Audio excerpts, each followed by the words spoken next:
Good afternoon. My name is Michael Outlaw, Community Liaison, Office of the Mayor, City of Erie.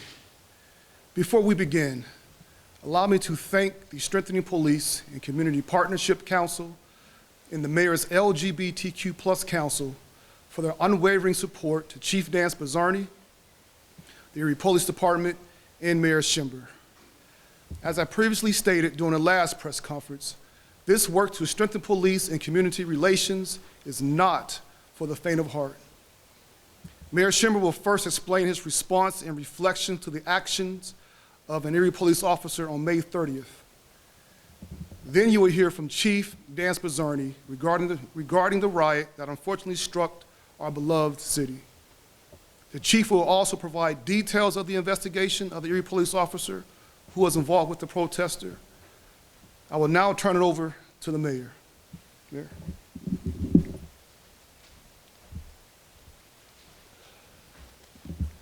Thank you, Michael. This has been a very busy, trying time for everyone in Erie. To the people of Erie, I continue to hold myself accountable to be open, honest, transparent, and accessible. The riot and crimes that occurred on the evening of Saturday, May 30th, created a very complex situation that took time to analyze completely. We wanted to gather all the facts and look at every side. I would not allow myself to react emotionally and quickly apply a short-term Band-Aid. I wanted to look at the larger issues and take steps to unify, not divide Erie.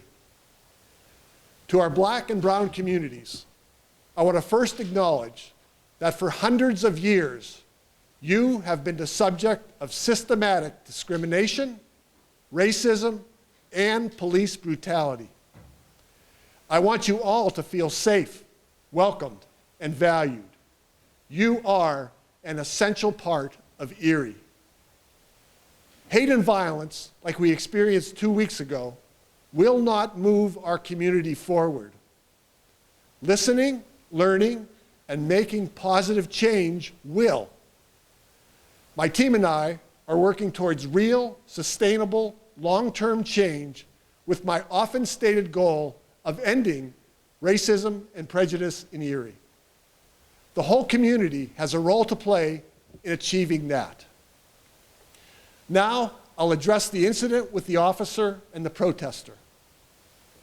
As part of the investigation, I learned that this is a veteran officer who has no prior complaints and has never exhibited any kind of behavior that warranted disciplinary action.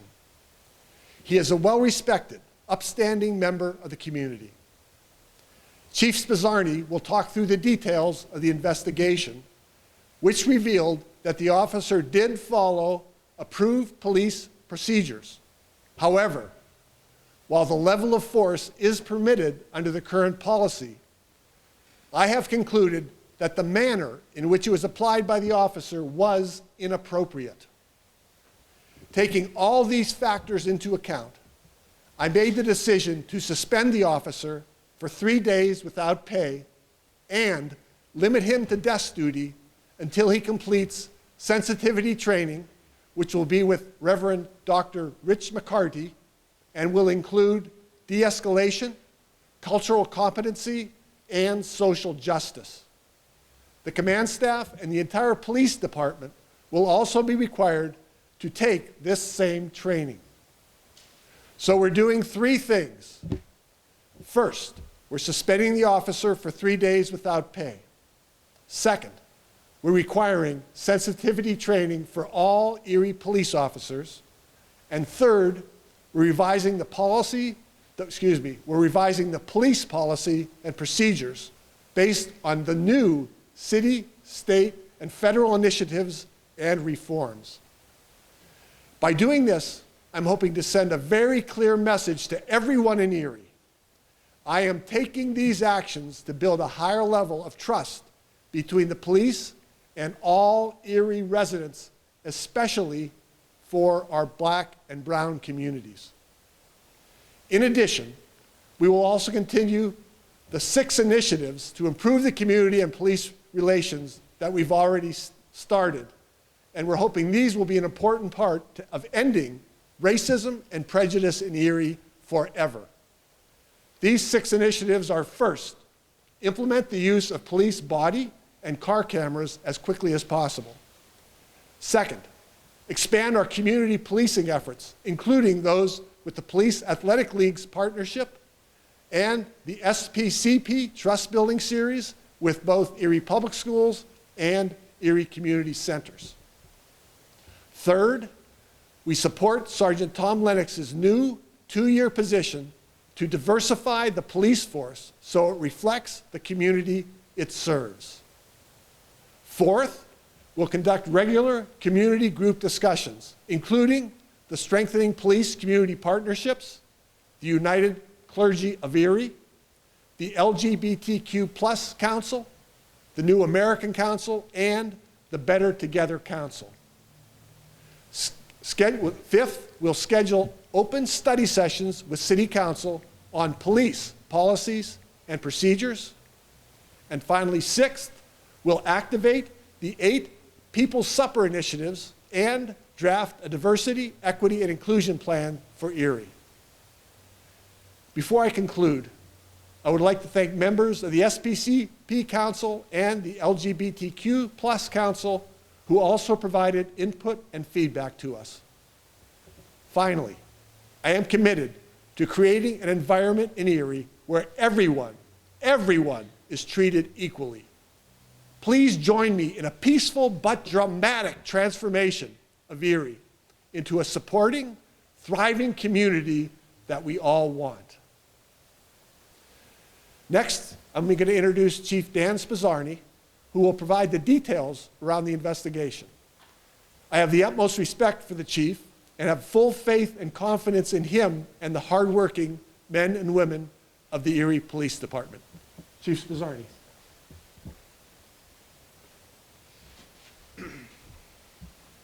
Thank you, Mayor.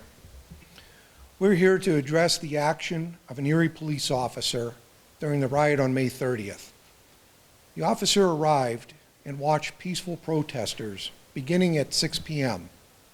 Eventually, they were replaced by a different group, bent on confrontation and destruction. Beginning roughly at 9:20 p.m., all police personnel on the scene were subjected to attacks that included potentially deadly force. 2 hours into the riot, the officer encountered a protester.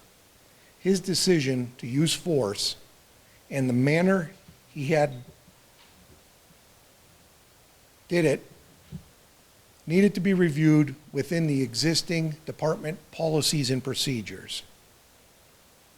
Now, the day after the riot, I arrived at the Erie Police Department and learned of the video on social media. It showed an officer encountering a protester.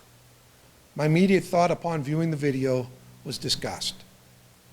I could not identify the officer from the video and immediately notified Erie Police Inspector Mark Sanders to investigate. A few minutes later, an officer arrived at my office and advised me that early in the morning he saw a video on social media of him using his foot to push a protester. He immediately expressed his remorse for how this appeared and explained why he acted in that manner. I advised him he was confined to desk duty and that the inspector would be conducting an internal investigation. Now, over the past 2 weeks, Inspector Sanders obtained statements from multiple officers who were present at the incident, including the officer involved. He reviewed many hours of surveillance camera footage from multiple angles. He looked at both the officer and the protesters' actions during the entire event. He reached out to the protesters' attorney to ask for an interview, but the request was denied. He obtained statements that the individual made to various news agencies. He reviewed the department's policies and procedures, and he reviewed the involved officers' records for any past issues. Inspector Sanders' investigative report is complete and has been turned over to the Erie County District Attorney, Jack Denieri, for an independent investigation. The use of force by police is closely monitored and must abide by the policies and procedures of the department. Force can be broken down into a progression from the least force, which is the mere presence of a uniformed officer, to the highest level, deadly force. Many factors are considered when applying any force. Now, during this incident, rioters were damaging and vandalizing property in the downtown area, putting the residents living above those businesses in danger. Officers themselves were under potentially deadly assault as rioters were attacking them by launching large mortar-style fireworks, Molotov cocktails, and bottles filled with gasoline. Rioters were also throwing rocks, bricks, and frozen water bottles to injure the officers. A protester was even shot by another in the crowd while the officers were being delayed by the seated protester. While the officers were attempting to assist the victim, they found themselves still under assault. At around 11:24 p.m., the officer was not only aware of the potentially deadly actions occurring, but he himself was experiencing them. He had a task to move his line of officers forward in an effort to try and disperse the angry and violent crowd. Announcements had been continuously made for 2 hours that this was now an unlawful gathering and that people must leave the area immediately.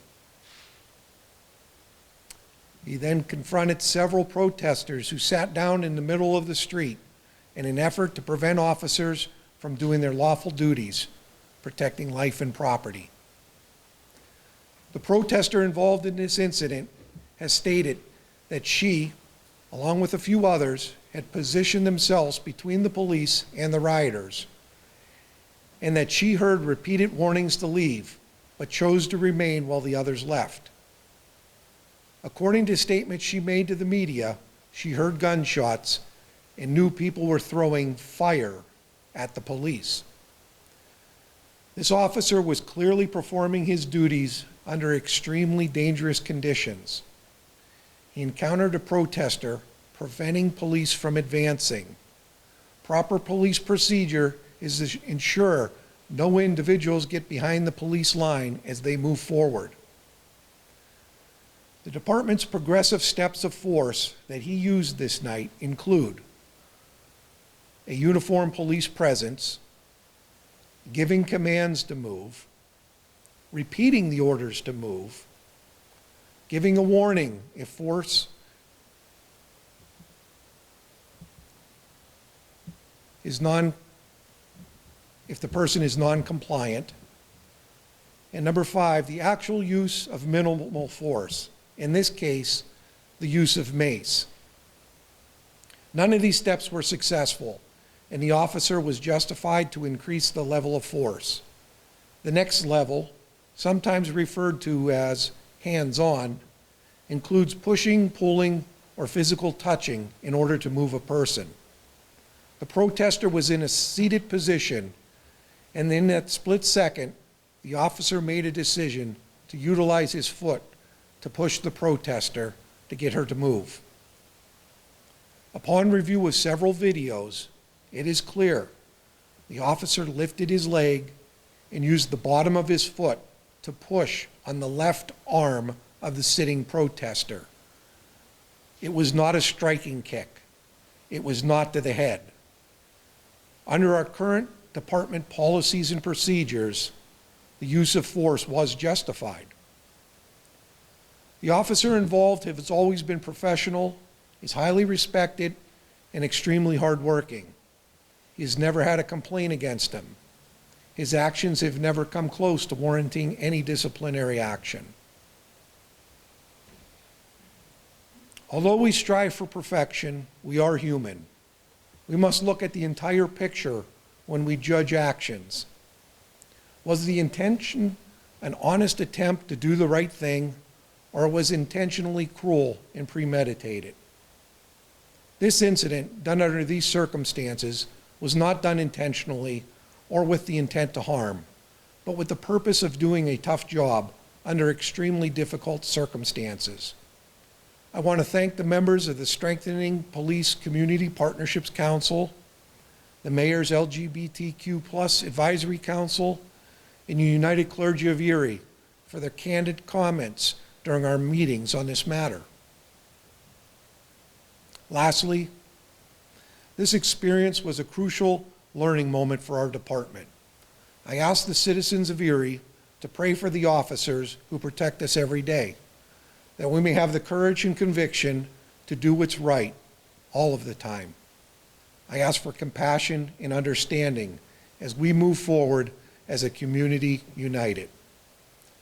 Next, Michael Outlaw, our community liaison, will make some comments.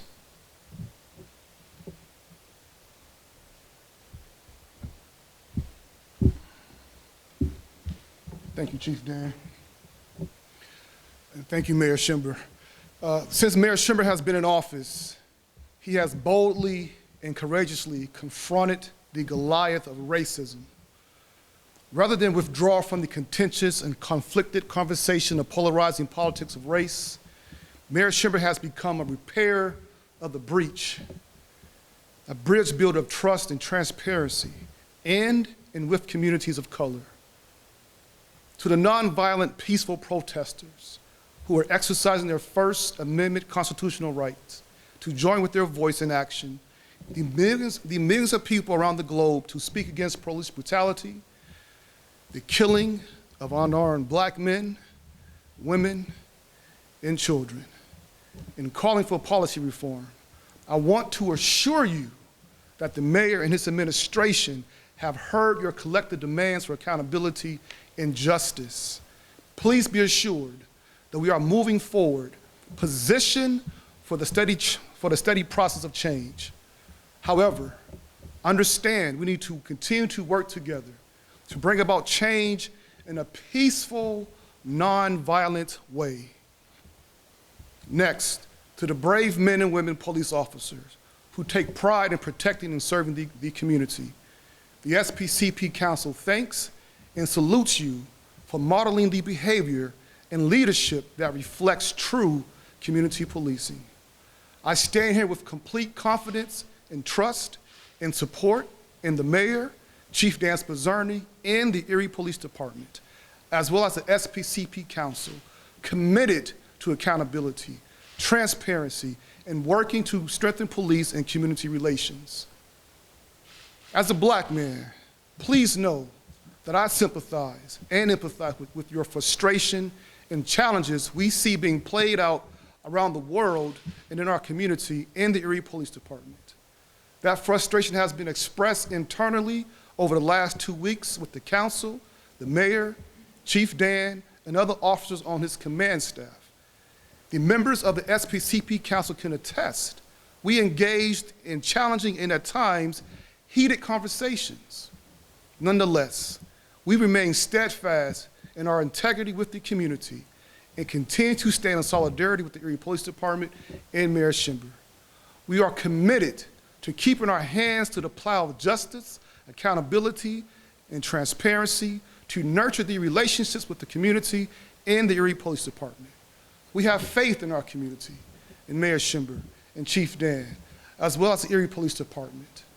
We are unswerving in our desire to listen and understand the cries and pleas of the citizenry so that we can work to build a better community for future generations. We remain resolute to ensure that the Erie police officers honor their oath and not abuse their God-given authority to protect and serve. We also vow to hold ourselves accountable and our community accountable for our part to reconcile the bowels of peace and tranquility within our community in partnership with the Erie Police Department. We desire to remove the idiom, "I can't breathe," from the lexicon of our city and our society. We will continue to enlarge the SPCP Council by involving the community and Erie police officers as we navigate to connect the hearts and minds towards community policing. We are committed to empowering the community to become the beloved community desired or described by the visionary Dr. Martin Luther King Jr. The mayor and his administration, Chief Dan, the Erie Police Department, the SPCP Council, the Better Together Council, New American Council, LGBTQ+ Council, the United Clergy are all committed to changing Erie for the better. But please, no, we cannot do this without you. Now the mayor will give his closing comments. Mayor.